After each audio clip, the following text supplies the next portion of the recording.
Je vous ai dit qu'à partir de ces instants-là, nous allons vous donner le comprimé liturgique. Donc depuis ce matin, je donne ce comprimé liturgique. Aujourd'hui, il s'agit en 2-3 minutes de vous parler de la célébration eucharistique. La messe, la célébration eucharistique se déroule en 2 temps majeurs. Il y a la première partie qui est la liturgie de la parole et la deuxième partie qui est la liturgie eucharistique. Ces 2 parties sont importantes. Au cours des temps, on a parlé de table de la parole et de table de l'Eucharistie, la nourriture eucharistique. Mais avant cela, ces 2 parties étaient très différentes. Ce qui faisait que, justement, tout le monde venait à la messe. Ceux qui n'étaient pas baptisés participaient à la première partie, donc à la table de la parole. Et après cette partie-là, ils sortaient pour repartir.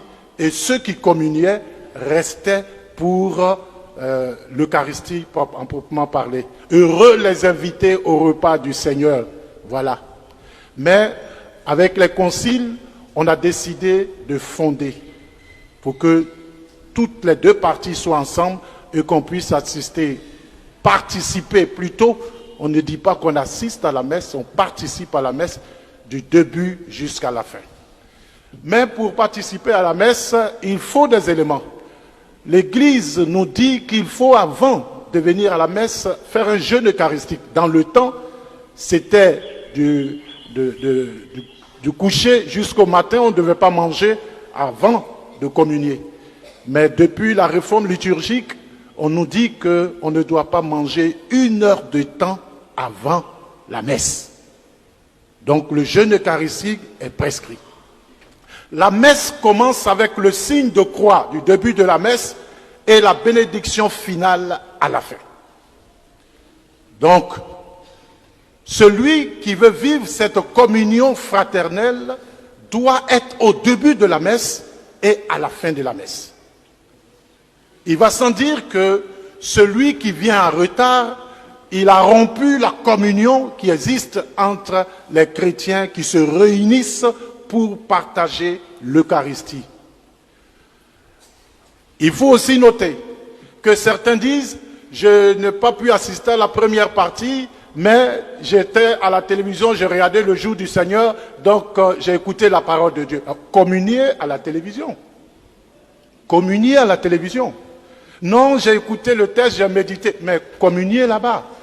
La célébration eucharistique, ce n'est pas qu'on est juste à poser, ce n'est pas qu'on vient pour le fait de venir. C'est constituer une famille. C'est le peuple de Dieu, l'Église, famille de Dieu, où on se retrouve. D'ailleurs, dans les premiers temps de l'Église, c'était le dimanche seulement qu'on se retrouvait. En semaine, on ne se retrouvait pas.